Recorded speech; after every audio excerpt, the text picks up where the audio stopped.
Hey everybody, how are you? Jerry Michael Grimes here. And let me first just say thank you to everyone over the past couple of days. The response to one of my shorts in particular that I uploaded have been amazing. And I'm just humbled. I'm the kind of person, I treat one view like a million views. And so to get, more than 20 views like in a day for me, I'm speechless and just incredibly humbled and appreciative. And thank you for your comments. Thank you for the thumbs ups. Thank you for the subscribers, to the new subscribers. Again, I'm the kind of person who's I'm as happy about one subscriber as I could be about 10 million subscribers. So again, nothing that I do is sponsored. I'm just here sharing what it is that I do. A couple of things really quickly, as I certainly don't want to hold your time. So let's say maybe over the next, I don't know, maybe 10 minutes, but I'll try to keep it to like less than that.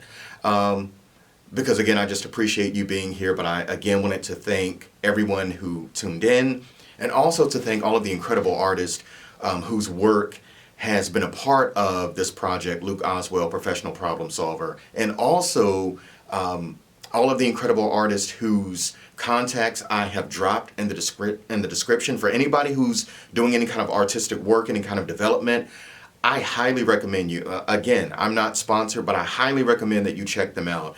Every single one of the artists are phenomenal and they're incredible. In terms of what this project is all about and what it means, for me it means a couple of things, but it's also about what other people take from it.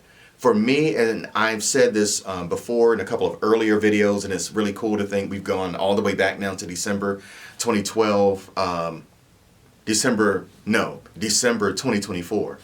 Again, I'm not going to cut this and edit this and try to make anything sound, curated and pretentious and overly whatever. So the way this happens is the way this happens. But to think back to December 2024 and just how many things I was doing in my life at that time, and had the opportunity to wrap up my doctoral studies at the University of North Carolina at Chapel Hill. And I'm still pinching myself because I can't believe, one, that I got in, two, that I just had the privilege to study with the incredible scholars and colleagues that I did, and three, that I had just the amazing privilege of being a part of commencement this past May and graduating. Throughout that time and throughout all of my life, one of my biggest passions has always been comics and manga and drawing and art in general. When I lived in Pasadena, I spent a lot of time in the Norton Simon. I'm just someone who appreciates art in all of its forms. And also, really quickly, a special shout out to 9 Inch Nails, to Trent Reznor. I don't know if he will ever see this, but I'm just deeply humbled and thankful for just the creative common license that 9 Inch Nails gifted to all of us throughout the world as we create our art. So thank you so much to them. But yes, manga, hip hop, comics, country music, music in general. I'm the kind of person, and one day my algorithm is completely confused because I'm going from, Trace Atkins to Nas to Clint Black to the Oak Ridge Boys to, Lionel Richie to Durando to, Morris Day and the Time. Michael Jackson is always in the mix, my playlist at all times. He's the ambiance and the atmosphere of my playlist. But in that, I've always just enjoyed storytelling.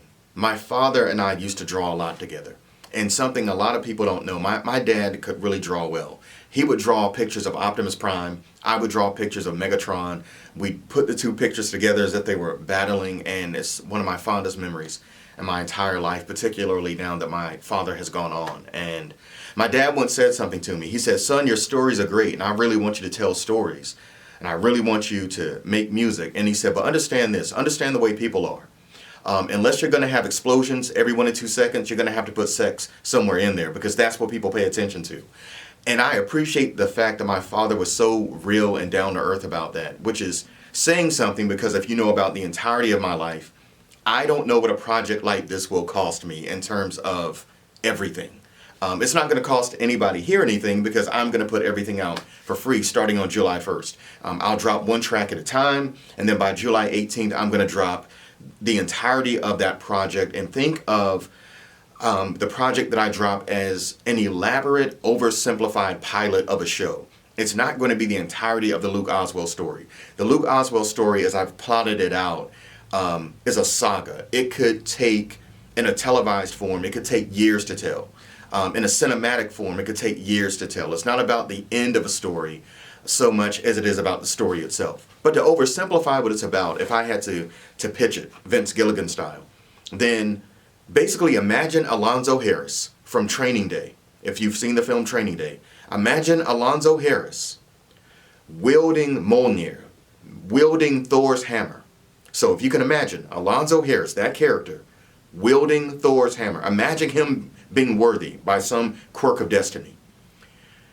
And over the course of the story, through introspection, through a disdain for evil that Luke comes to have, in a number of changes, and as he wrestles with his own problems, his own struggles, and being mentored by this pantheon that he comes to know, and has to go through great lengths to even understand as to why this pantheon is even a part of his life.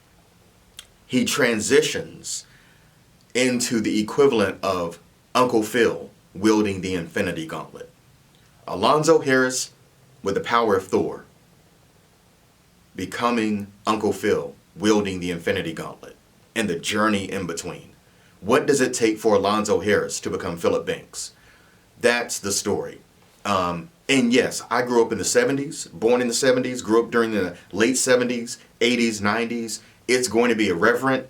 One particular track in particular is going to be for, adults. It's not going to be like completely not safe for work, but you might not just want to roll up to the job, playing that one particular track. You'll know which one it is if you listen to the entire story. And because that's what the story, that's the story I'm telling. That's what those characters in that world, that's what this character, that's who he is. That's the story I'm telling. And it's a way also for me, and I feel for anybody in the world, however you do it, to take negative energy, to take things that you feel and deal with them in a creative way, deal with them in a helpful way, to share, to engage. Pain can be turned into comedy. Tragedy can be turned into triumph. It's just all about what you do with that energy. So that's the story I'll be telling. What I wanted to do is also to talk about, so I mentioned all the incredible artists that I worked with and kind of the process in which this began over some time. And so sometimes what I do, what you'll be seeing is a lot of different forms of art. You'll be seeing, some AI generated art, some computer generated art, computer animation, some hand-drawn animation. There's two reasons I did that. One, I wanted to work with as many types of artists as possible to create this wonderful visual tapestry. But also, as I mentioned, growing up in the 70s and 80s, issues would come out from a publisher. So let's say you're reading Punisher like 136. I'm just making up an issue number. And then each book would end by saying, and meet us back next month for, the exciting continuation. Or they might say, and be sure to pick up Punisher War Journal issue 2 for the exciting continuation. And there would be a different artist, sometimes the same writer, sometimes maybe a different writer, typically the same editor, who, depending on if you're reading Marvel, was probably Jim Shooter at some point. And so, but you knew the characters, you knew the story, so the art form could change. Some of the aesthetics might be different, but you followed the story. And I kind of like that idea for something episodic.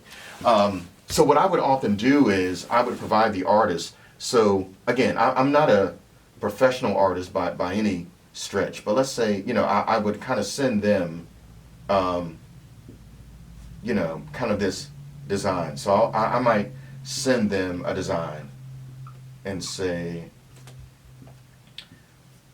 so let's say I'm thinking of one particular part of the book where Luke and Bianca battle Miss 28, where they're going to enter a particular home, a domicile, and that's putting it nicely in terms of when they enter and why they enter.